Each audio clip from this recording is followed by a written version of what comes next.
आज मु आपण नहीं आसी एक दमदार न्यू स्टाइल बिना पियाज रसुन तैयारी पोटल सोयाबीन तरकारी गोटे प्रकार तरकारी खाई खाई आपण मैंने जब बोर हो गला आपण मैंने यही तरकारी को थे घरे बनातु बिना पियाज रसुन जेकोसी उपास व्रत आपण मैंने पूरी परोटा भात सहित खाईपर। नमस्कार दर्शक बंधु आपण मानक इप्सिता किचन में अनेक अनेक स्वागत। तेज चलतु आउ डेरी नक आज रेसिपी को स्टार्ट करवा।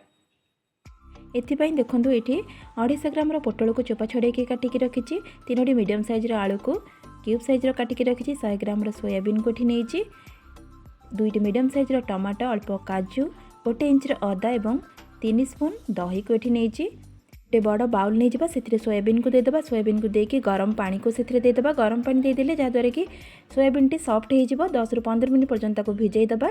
गोटे मिक्सिंग जार नबा से टमाटो काजू अदा और दही को देदेबा।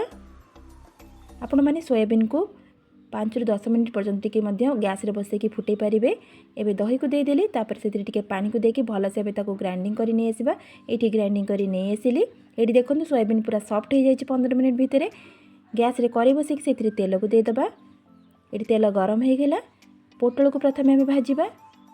कसी पोटल ने तरकारी टेस्टा बहुत बढ़िया आसो।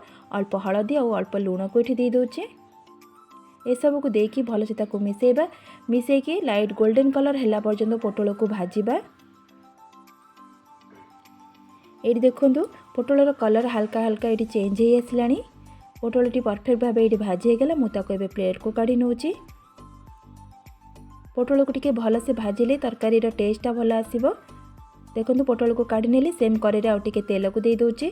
तेल ये देखो गरम छाड़ देती। गरम हो गला परे आलू को देदेली। आलू को मध्य लाइट गोल्डन कलर है पर्यंत भाजवा। आलू ये ऑप्शनल अच्छे आपण मानक जब पसंद ना आपण मैंने स्किप करेंगे। आलूर कलर देखो चेंज हो गला। आलू परफेक्ट भाव भाजी होगला। मुझे प्लेट को काढ़ी नौची। सेम कड़े आउ टिके तेल को देदेबा। से सोयाबीन को भाजवा। तेल ये गरम हो गला से सोयाबीन को देदेली। अल्प हलदी और अल्प लुण को देदेबा। अल्प लंका गुंड को दे दूची। ये सब को देकी भल से मिसेबा। मिसेकी 5 ରୁ 10 मिनट पर्यंत टिके भाजवा। सोयाबीन को जिते भाजबे तार टेस्ट से भल आसो। ये परफेक्ट भाव भाजी होगला। मुझे प्लेट को काढ़ी नौची।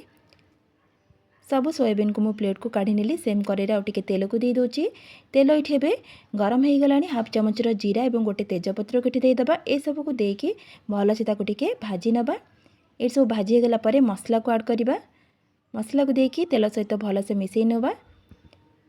मिसईकी ये गुंडा मसला ऐड करवा। हाफ चामच काश्मीरी रेड चिली पाउडर, गोटे चामच लंका गुंड, हाफ चामच हलदी गुंड, गोटे चामच धनिया गुंड एवं स्वाद अनुसार लुण को दे दूची। ए सब को देकी मीडियम फ्लेम रे आम को 5 ରୁ 7 मिनट पर्यंत कषिबा। पूरा मसला रू तेल सेपरेट है पर्यंत। ये देखो कलर केमती मसलार चेंज हो आसला। मसला पूरा पाखापाखि कषि हो गला।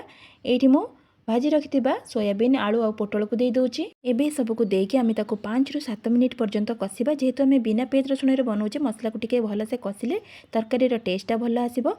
ये देखो परफेक्ट 5 मिनट हो गला। मसला भी पूरा परफेक्ट भाव कषि हो गला। तेल भी बाहरी आसला। ये आम पानी को ऐड करवा। तरकारी बेसी ग्रेवी रही आपण मैंने जब अधिक ग्रेवी दरकार आउ टिके पानी ऐड करेंगे। मुझे मीडियम साइज बाउलटे पानी ऐड करें।